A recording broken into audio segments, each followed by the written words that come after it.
Welcome, everyone. Let's dive right into a topic that literally keeps property managers, landlords, and HOA boards awake at night, navigating the absolute maze of commercial plumbing right here in San Diego. Look, if you're a San Diego homeowner who's recently invested in a multi-tenant property, or maybe you manage a mixed-use building, you already know the deal. Plumbing issues can spiral out of control fast. So today's explainer is designed to completely cut through the fluff. We're going to give you clear, specific, and practical strategies to handle these unique challenges without the massive headache. Here is our roadmap for today. We'll cover more than just big pipes, residential versus commercial plumbing, navigating San Diego compliance rules, anatomy of a commercial bid, and finally, hiring the right local pro.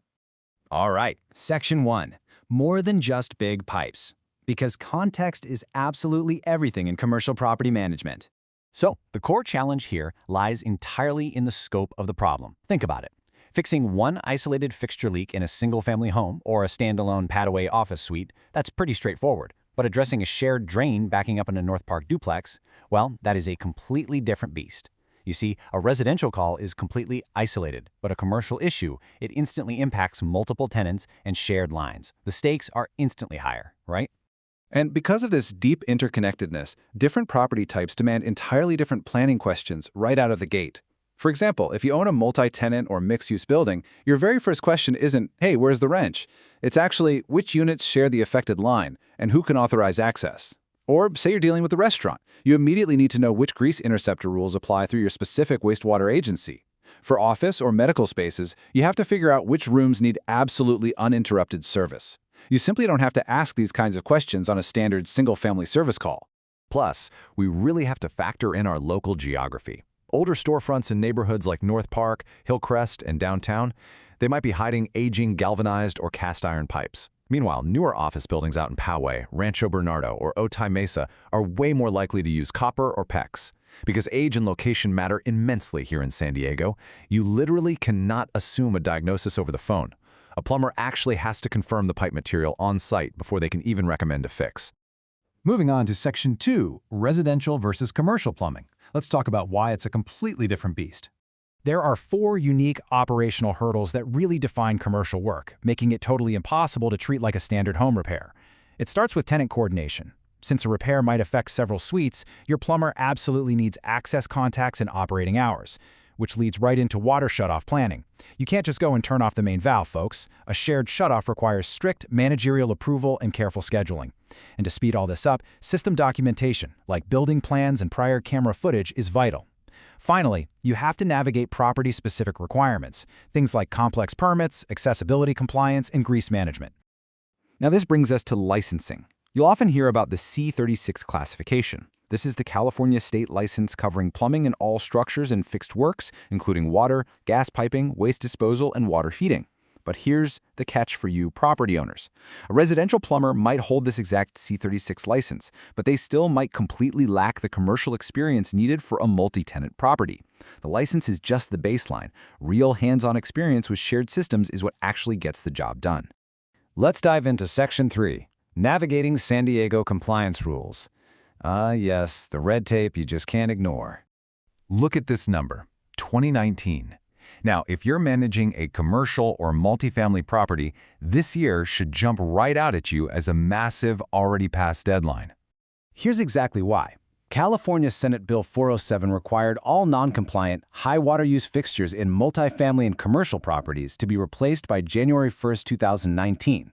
That deadline is way in the rearview mirror. So, unless your building qualifies for a specific exemption, like being a historical site, having technically infeasible installations, or having permanently disconnected water service, you need a licensed plumber to check your fixtures right now.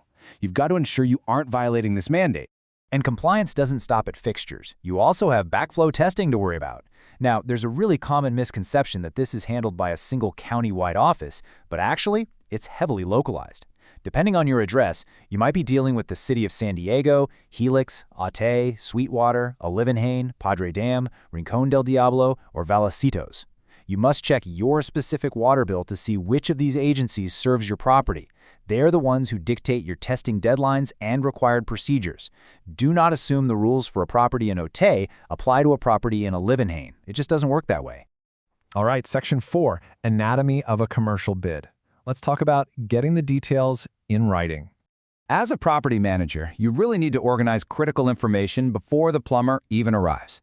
A truly productive service visit starts by gathering the exact property address, the building type, and every single affected suite. From there, you should immediately secure the access contacts and document their operating hours so nobody is left waiting at a locked door.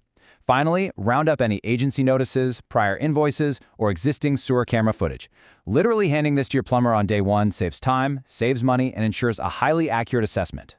When you get the actual bid, a professional commercial quote should never just be a lump sum at the bottom of a page.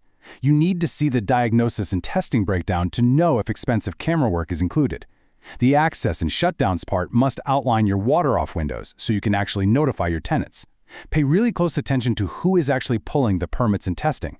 And don't forget restoration. If they have to cut into a wall or tranks your pavement, who's patching it back up? Always, always look for the exclusions so you know exactly what is explicitly not covered. I really want you to remember this quote. Compare itemized bids, not headline totals. This is the absolute golden rule of commercial property maintenance.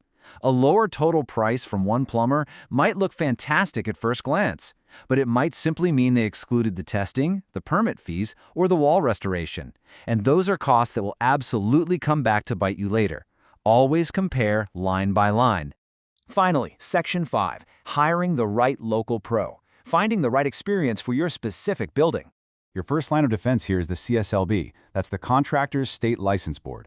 Always use the CSLB license lookup tool. This state database allows you to verify their license status, check their bond information, review their complaint history, and see their workers' comp info. Once they pass that check, you must personally confirm with them that they're comfortable handling your building's specific tenant access, water district requirements, and shared line diagnostics. Don't leave it to chance, folks. So I want to leave you with this question to chew on. Do you actually know which water agency handles your property's backflow testing? As you think about everything we've covered today regarding your own property's readiness, from shared lines all the way to fixture compliance, go check your water bill today to answer that critical question. Being proactive is quite literally the single best way to protect your investment and keep your tenants happy. Thanks so much for joining me on this explainer, and we will catch you on the next one.